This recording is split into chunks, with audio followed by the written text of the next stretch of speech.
wabarakatuh. Yang kami hormati Bapak Ahmad Muhammad Mustain Nasuha, SHMH, selaku dosen mata kuliah Pancasila. Kami dari kelompok 9 izin mempresentasikan hasil diskusi kami yang berjudul Pancasila sebagai landasan etis dalam penegakan hukum terhadap tindak pidana terorisme. Sebelumnya, izinkan kami memperkenalkan diri. Saya Tita Alita Mandani dengan indra 115. Kemudian teman saya Sofi Hana Hanifah, indra 089. Saya Reza Anasti, indra 085. Baik, kita mulai ke materinya. Yang pertama, Pancasila sebagai landasan etis. Pengertian dan sejarah Pancasila. Pancasila merupakan ideologis negara Indonesia yang dirumuskan oleh Soekarno dan para funding-fathers Indonesia dalam konteks perjuangan kemerdekaan. Pancasila berasal dari bahasa Sanskerta yang berarti 5 prinsip. Panca yaitu 5, sila yaitu prinsip. Pancasila ditetapkan sebagai dasar negara dalam pembukaan Undang-Undang Dasar 1945 yang menyebutkan 5 prinsip pokok sebagai pedoman dalam bangsa dan negara. Prinsip-prinsip Pancasila dan implikasinya dalam penegakan hukum secara umum. Yang pertama, ketuhanan yang Maha Esa. Prinsip ini menekankan pentingnya pengakuan dan penghormatan terhadap nilai-nilai religius dalam hukum. Dalam konteks penegakan hukum, ini berimplikasi pada perlunya hukum yang sensitif terhadap norma-norma agama dan etika.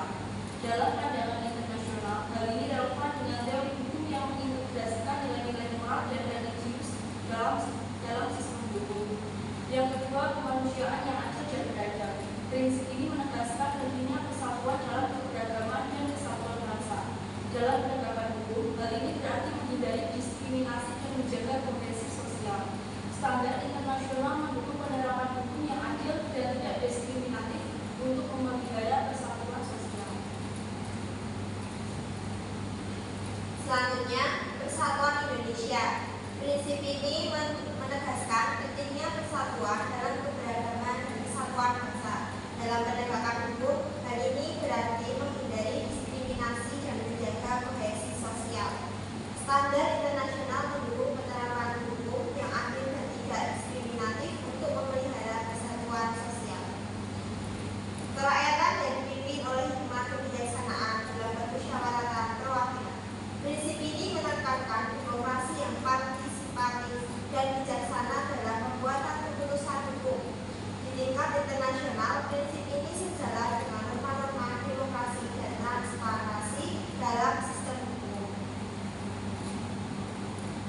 Yang terakhir, keadilan sosial bagi seluruh rakyat Indonesia. Prinsip ini mendorong pemerataan dan keadilan sosial dalam penerapan hukum.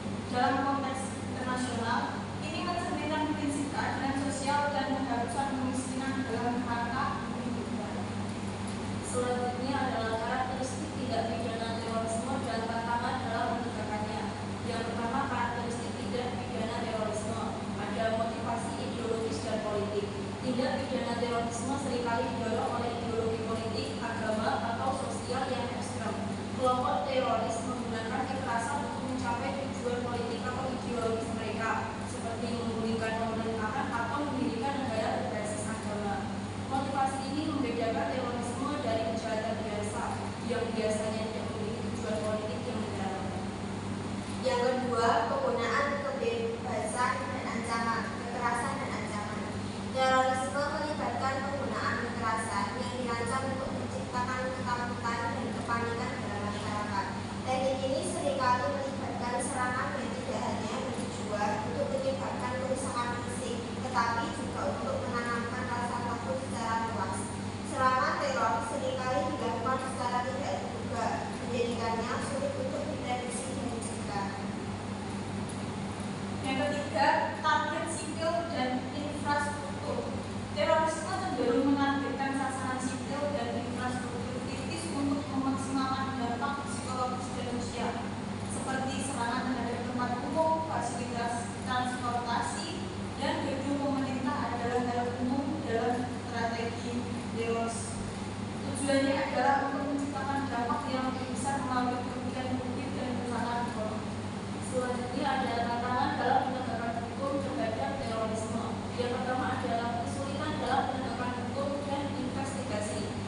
Misalnya seperti kompleksitas dan kerahasiaan operasi teroris. Kelompok teroris seringkali beroperasi secara seluruh dan memiliki struktur sel-sel kecil yang sulit dilacak. However, ini mempersulit otoritas untuk mengidentifikasi dan menangkap pelaku serta mencegah serangan. Yang kedua adalah pengaruh globalisasi dan teknologi. Globalisasi dan kemajuan teknologi telah memfasilitasi penyebaran ideologi ekstremis dan koordinasi antar kelompok teroris di berbagai negara.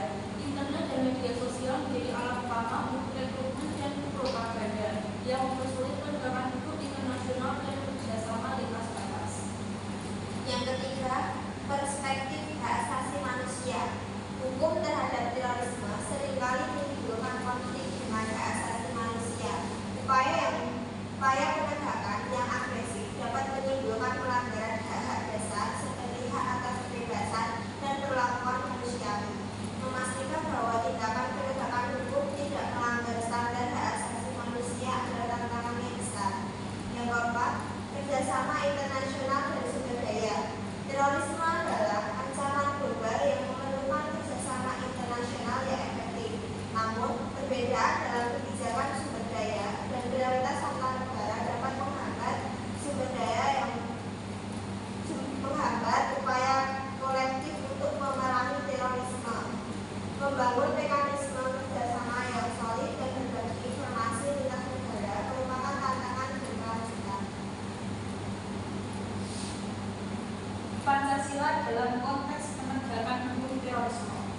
Yang pertama, Tuhan Yang Maha Esa. Pancasila menggarisbawahi pentingnya nilai-nilai religius dalam kehidupan berbangsa dan bernegara. Dalam penegakan hukum terhadap terorisme, prinsip ini menuntut bahwa kebijakan dan tindakan harus menghormati nilai-nilai agama dan etika. Ini berarti meskipun hukum harus tegas dalam menghadapi terorisme, ia juga harus menghindari tindakan yang melanggar prinsip-prinsip moral dan religius. Kemudian, kemanusiaan yang adil dan beradab. Prinsip ini mewajibkan penegakan hukum agar selalu menghormati hak asasi manusia dan perlakuan yang adil. Dalam konteks terorisme, ini berarti tindakan hukum harus memastikan bahwa prosedur penegakan hukum tidak melanggar hak-hak dasar tersangka, seperti hak atas pengadilan yang adil dan perlakuan manusiawi. Yang selanjutnya adalah persatuan Indonesia. Prinsip persatuan mengarahkan agar penegakan hukum terhadap terorisme dilakukan dengan pendekatan yang memperkuat integrasi sosial dan tidak menimbulkan perpecahan. Dalam menghadapi terorisme, sangat penting untuk memastikan bahwa kebijakan tidak menargetkan kelompok tertentu atau menyebabkan konflik etnis dan sosial. Penegakan hukum harus menjaga kesatuan bangsa dan menghindari tindakan yang bisa memperburuk ketegangan sosial. Selanjutnya adalah kerakyatan yang dipimpin oleh hikmat kebijaksanaan dalam memusyawarahkan perwakilan. Prinsip ini menekankan pentingnya musyawarah dan partisipasi dalam pengambilan keputusan. Dalam penanganan terorisme, hal ini berarti bahwa kebijakan harus dibuat secara transparan dan melibatkan berbagai pihak termasuk masyarakat sipil dan ahli untuk memastikan bahwa kebijakan yang diambil bijaksana dan dapat diterima secara luas.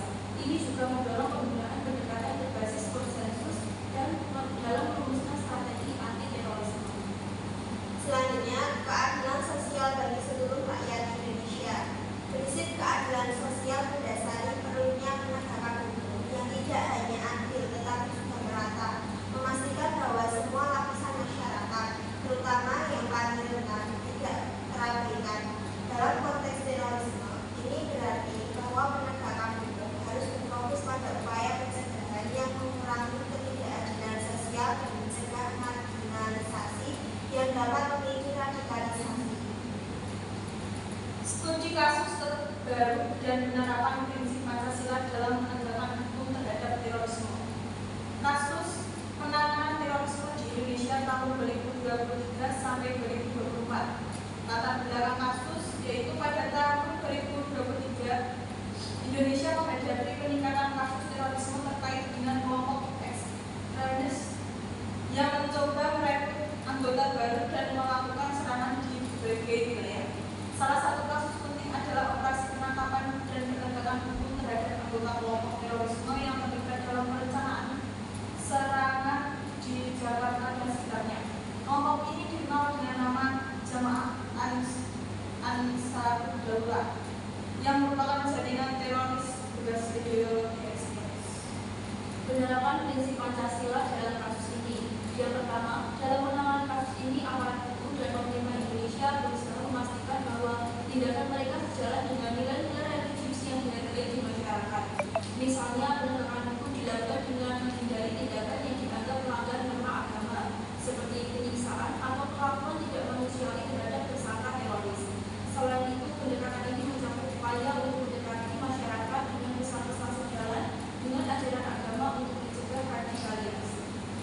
Yang kedua, selama operasi penangkapan, upaya dilakukan untuk memastikan perlakuan yang adil terhadap para tersangka. Program rehabilitasi dan reintegrasi diterapkan sebagai bagian dari strategi jangka panjang untuk menangani ekstremis dengan tujuan untuk mengembalikan mereka ke masyarakat dan mengurangi potensi kegaduhan.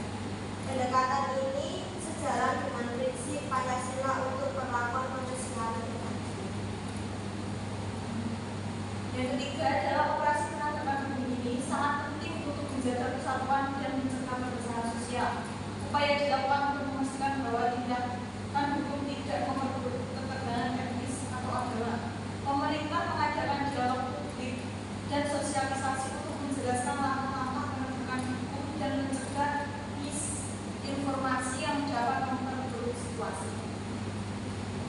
Yang keempat, kebijakan penanganan terorisme melibatkan berbagai pihak, termasuk lembaga pemerintahan, organisasi masyarakat, sipil, dan pakar hukum.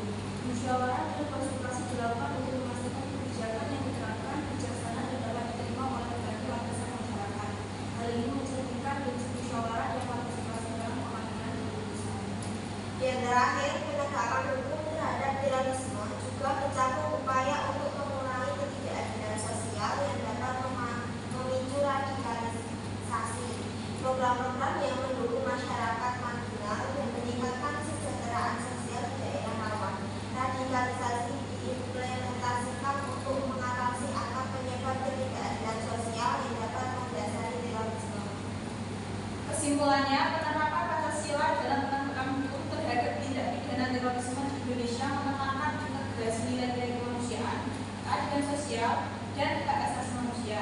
Pancasila, khususnya sila kedua, kemanusiaan yang adil dan beradab, mendorong perlakuan manusiawi terhadap perilaku terorisme, menyeimbangkan antara keamanan dan hak asasi manusia. Pendekatan ini lebih efektif dan berkelanjutan dibanding metode represif yang dapat memperburuk radikalisasi. Program deradikalisasi berbasis Pancasila yang mengutamakan rehabilitasi dan reintegrasi terbukti membantu mengurangi radikalisasi dan memfasilitasi reintegrasi mantan